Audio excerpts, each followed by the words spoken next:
Ciao, Armanti de Libri, and welcome to 5 fantasy books I think that you should read in 2024. So I read predominantly fantasy. Out of the 32 books I read last year, I'm pretty sure 22 of them were fantasy. So I feel like I have a pretty good gauge on good and bad fantasy, since I read it so much.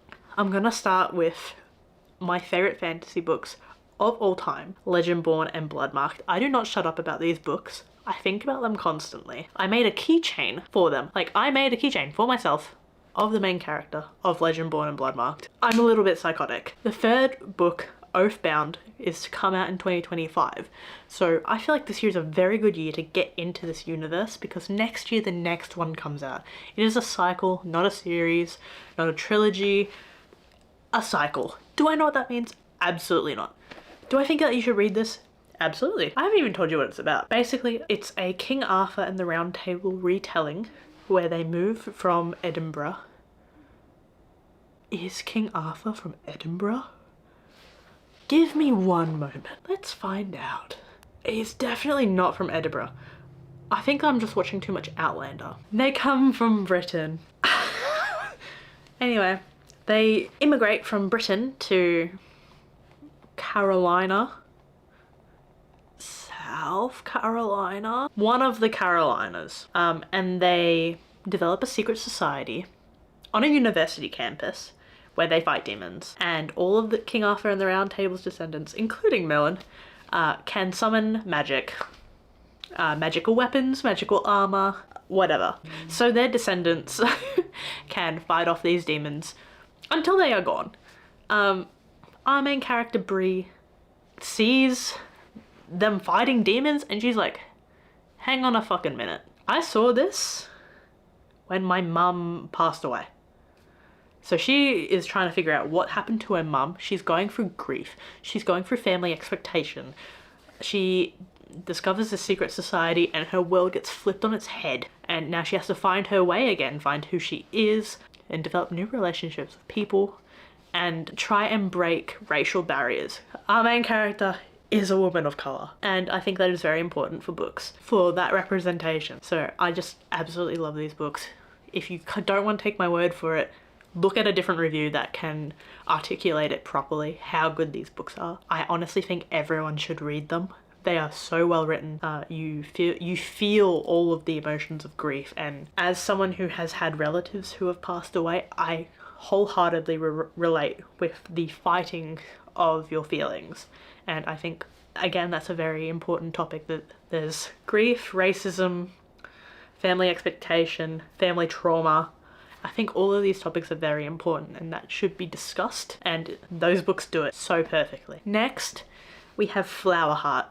Let me get it off the shelf. Flowerheart is a cozy fantasy, cottagecore fantasy book. Basically, our main character, Clara, can't control her magic very well, and she accidentally puts poisonous flowers in her father's chest, and she can't cure it because she can't control her magic. So the magical council comes in and is like, if you don't fix this, you will be excommunicated. So she goes she gets tutored by this guy named Xavier, who was her childhood best friend. He tamed his magic and she did not, so they went separate paths. He becomes one of the youngest magical prodigies this world has seen, and she has become one of the most dangerous fugitive witches of all time. And they work together to try and tame her magic so that she can save her father. Very, very good, quick read. Can get you out of a slump. There's LGBT representation in this book throughout. There's non-binary characters. There are gay couples. There are gay couples with children. I enjoyed this book. I gave it 4 stars. Just because it is a one-story book. It moves very, very fast. There's not a lot of description. Because there is no second book, it just ties up nicely with a little bow, and because of that, it's not going to be the perfect book. There are flaws, but if you need a cozy little, like, autumny read to get out of a slump, this is it. I got this for $12 at Big W, people. A bargain. What are we up to? I'm grouping Legendborn and Bloodmarked as 2 separate books, so I've done 3. The next book, it's downstairs, but it's Beyond Two Realms. It is a fantasy book based in Melbourne, Australia.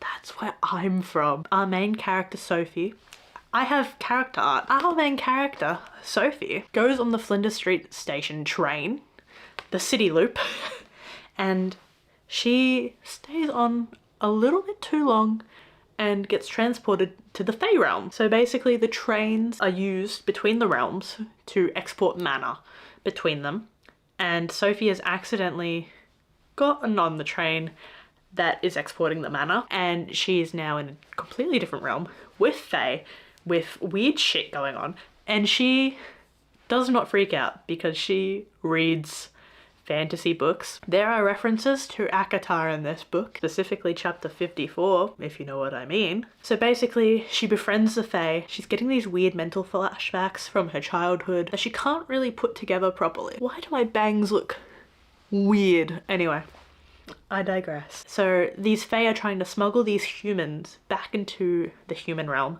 and they only have a very small window of time to do this, and they have to wipe the memories. They have to fight a bunch of shit to get back. Essentially, there's an evil queen, a lost heir, childhood friends to lovers, a very important death in the first book. If you're not from Australia, this book might be a little bit hard to read just because there is a lot of Australian references. There's references to Perth, Brisbane, Sydney, Tasmania, and Melbourne. I think from memory, I think Adelaide just gets fucked.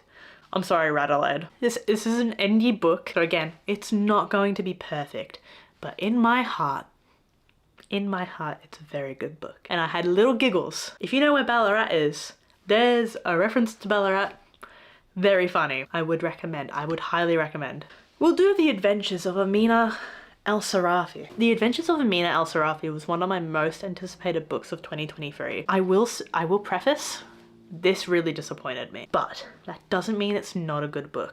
There's a lot of sailing happening, which is the bit that kind of deterred me, but if you're into Pirates of the Caribbean and mythology, there's djinns? Djinns. They're definitely called djinns. There's like demons, magic, sailing, fighting, sword fighting, pirates, the fucking ocean police. I don't know what they're called. The Navy. Oh my god. Ocean police? There's the Navy. As a preface, this book switches between third person and first person quite frequently.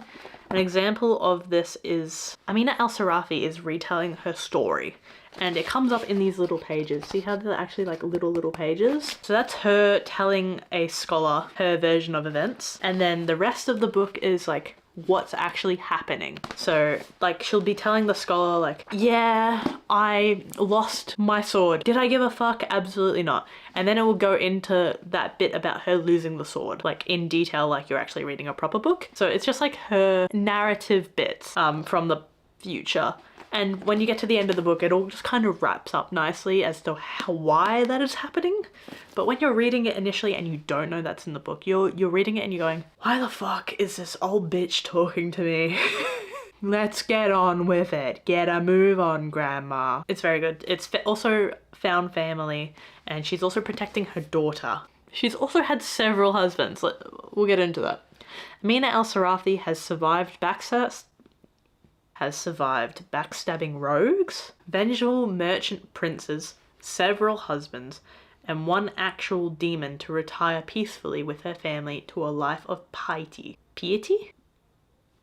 motherhood, and absolutely nothing that hints of the supernatural. But when she is offered a job no bandit can refuse, she jumps at the chance for one final adventure with her old crew that will make her a legend and secure her family's future forever. Tell me you don't want to read it. Like, be for fucking real, people. Also, this cover is stunning, by the way. The next one is meant to come out relatively soon. I thought that was a one-off. It is not. There's another book coming out. I don't know what that book's going to be about, because that one was wrapped up in a nice little bow as well. Since it comes out in the near future, probably a good time to start reading it. I think those are probably the 5 best books, fantasy books I read last year, excluding ACOTAR, Crescent City, Divine Rivals. I do not want to talk about Caraval. Those are books I think everyone should read if you're into fantasy. Obviously, if you're not into fantasy, you won't be fucking with these. But yeah, if you choose to read these books, let me know what you think of them, especially Legendborn and Bloodmarked. And if you have anything bad to say, you will not be receiving a reply. I will take no criticism on those books at all. Thank you so much for watching. I hope this helped you form a TBR for the start of the year. But this is the part of the video where I say arrivederci. So, arrivederci.